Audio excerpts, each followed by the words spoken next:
And we're live. So, today I want to be talking about something that happened yesterday. Raila Odinga, the former Prime Minister of Kenya, and Waiguru, who's the current governor of Kirinyaga, shaked hands, and there's peace between them now. So there's peace, and that's nice. Waiguru also had a case against Raila, but she dropped that case. She had accused Raila of falsely including her name in the NYS saga. So that seems to have ended as well. So it's always a good thing when people reconcile, because reconciliation is always nice, right? And then this is not just reconciliation between any kind of people. This is reconciliation between Raila Odinga and Waiguru. These are one is a governor, the other one was a former prime minister. So you already know that these are big people who have done big things in their lives. Like, for example, if you take Raila, he suffered for multi-party democracy, and he got the Moi regime. He suffered from detention by the Moi regime, and that was very, very sad, because detention at those days was awful. It reminded me of what the Soviets used to do back in the past. They put in our rooms, they make sure that you don't see the light. It's torturous, and that's what happened to him, and that's sad. I think he also suffered from some injuries because of that. I can't remember, but he did. And then what else? I have to give credit where credit is due. In Kiswahili, as we say, mgala muue lakini haki yake mpe. Raila was able to scale down the violence in 2007, because without him, I believe that Kenya would have continued on that violent path, because I believe the militant person within that entire group was William Ruto, in my opinion, right? And Raila knows how to push, and I believe that he pushes in terms of force. He uses force to push, but he knows his limits. And after a certain level of chaos is there, he really scales back, and he did that in 2007. I think that was very, very, very nice of him. And what else did he do? I do not like the constitution, but you have to give credit where credit is due. He was able to bring it forth. He pushed it and he got it through, and now we have a new constitution. Everybody keeps quoting it. That's nice. And the good parts are okay. The bad parts, I hope that we'll deal with them later, right? I also wanted to touch on Waiguru. Now, Waiguru, again, born 1971, current governor of Kirinyaga. She was the first cabinet secretary in the Ministry of Devolution and Planning. Now, here's for the economist in the house, right? Waiguru has a master's degree in economic policy and planning. That's from Nairobi University. So, Nairobi University, this is one of yours. What does he say about Nairobi University? And about the economics department at Nairobi University? Again, you look at, she brought the Huduma centers. I was really happy when I saw the Huduma centers, as in, hey, things were like, there's change coming to Kenya, services are closer to the people. And then there's one particular thing that Waiguru brought when it came to the NYS projects, because I remember very vividly that there was a dispensary in Kibera, and it was a clinic, and it was helping people. And then, it was good that it was there now in the slums. And then when the people of Kibera banned it, it was kind of like very sad, because they were banning an asset that is there to help them, right? So at that point, I was very much infuriated with the people of Kibera, right? Because here is somebody who's doing something, and then, it's like they're unappreciative of what is being done, like the dispensary in the area.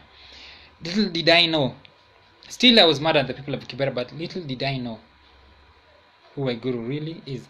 Another thing that Waiguru did was that there was the 30%, like she proposed, from the information that I have, that 30% of all procurement goes to the youth, which is a very nice thought. Let me just leave it at that. Very nice thought. Remember that. So I just wanted to add, these reconciliations have been happening over a while, and it's not the first time that it has happened between big fish, and it's not the last time that will happen. And even bigger fish have done this, as opposed to the two fishes, tilapias, that have done it. So Abraham Lincoln said this: do I not destroy my enemy when I make them my friends, right? So if you read the history of Abraham Lincoln, what used to happen in the past was that he did a lot of deals with other people in the house, like the Democrats, to ensure that what he wants passes through, like the anti-slavery legislation mostly. So people do that. Another one is Nelson Mandela. Nelson Mandela said, if you want to make peace with your enemy, you have to work with your enemy. Then he becomes your partner. He's no longer your enemy. And that's the thing, that the idea that this newfound alliance is pushing through, that the two are enemies, bitter enemies. I remember Johnson Muthama said something very bad about Waiguru while they were in a campaign rally. And yeah, it was very sad to say that about a woman, but he did. And Raila did not correct him, right? And Waiguru, she said a lot of things about Raila, right? And now that they have peace between them, it's a good thing. It's never a bad thing to have peace, to have reconciliation. And I wanted to give a specific example. Julius Caesar fought against Pompey. At that time, Pompey was considered the greatest general of Rome. Don't worry, I still have a Kimemia name somewhere besides the Luya blood. So Pompey and Julius Caesar fought at the battle of, it's called Pharsalus. And what happened was that Julius Caesar won, Pompey lost. And everybody that was behind Pompey, there were senators who were trying to defend the republic, because Caesar was now bringing in an empire. He was ushering the end of the republic and bringing in an empire.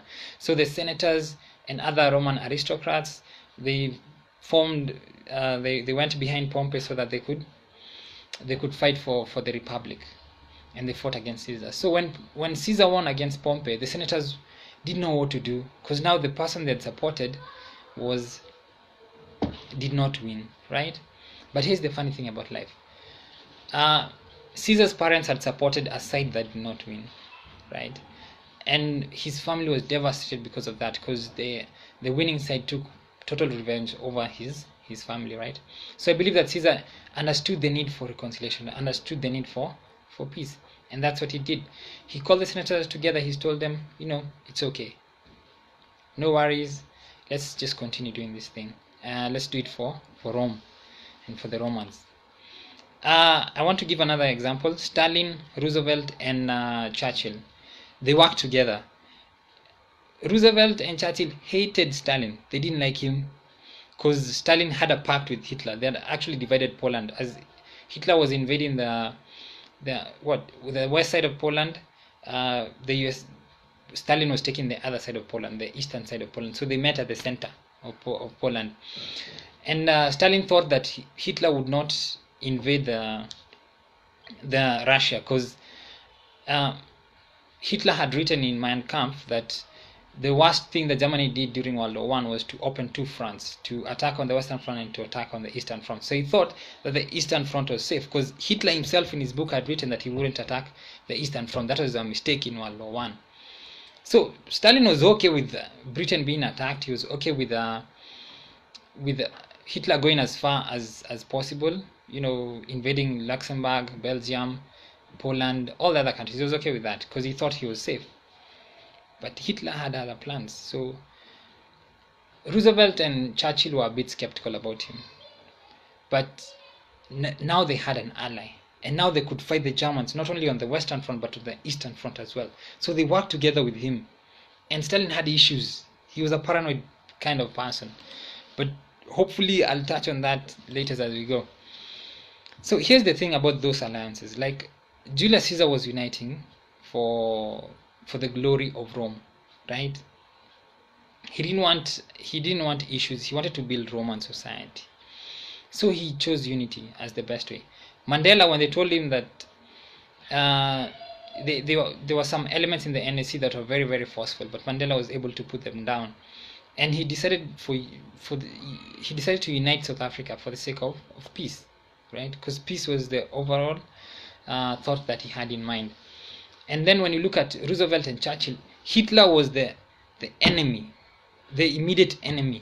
Stalin was a funny figure, but we can deal with him later. Let's deal with Hitler first. And that's why they united, because the overall goal was to deal with Stalin, to deal with Hitler.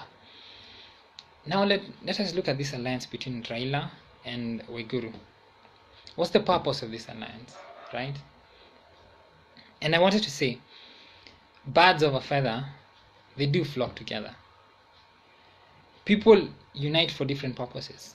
Like I've said, Caesar united with the senators for the sake of Rome, Churchill and Roosevelt and Stalin against Hitler, and when it came to, which other person did I mention?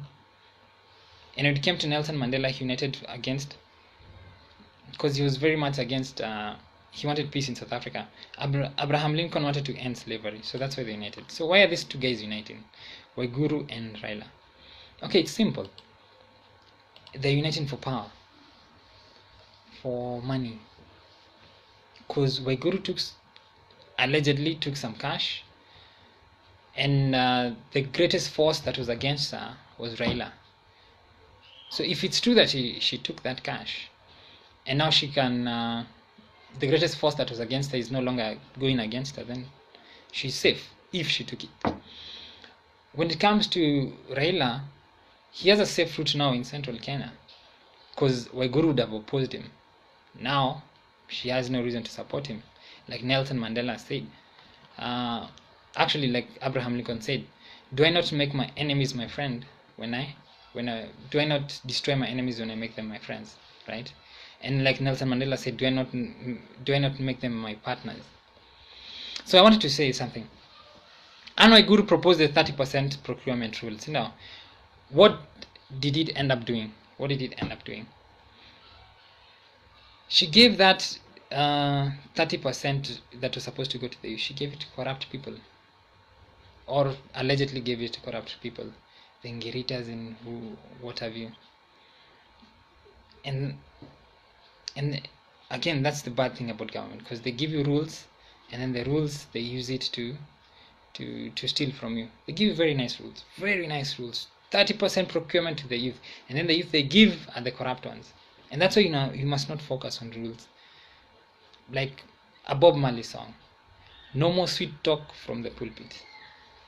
Another thing, the INOIS, they stole 104 billion. So here's somebody who's proposing an end to proposing a procurement rule for the youth, and then the youth are losing 1.4 billion.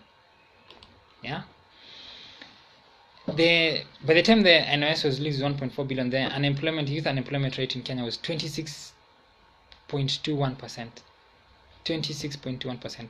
That's the youth unemployment rate in Kenya. And the youth are the most productive, and that's the unemployment rate.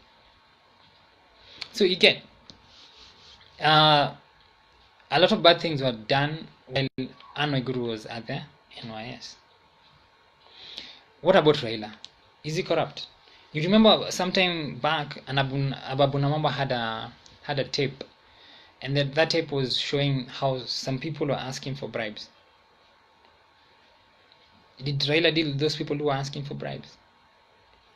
The molasses plant is a story that keeps on going, it never goes away. Did Raila ever deal with those stories there of corruption over there? And then there's a businessman, his name was Calvin Bucas or something. Anyway, he was the owner of Dominion Farms.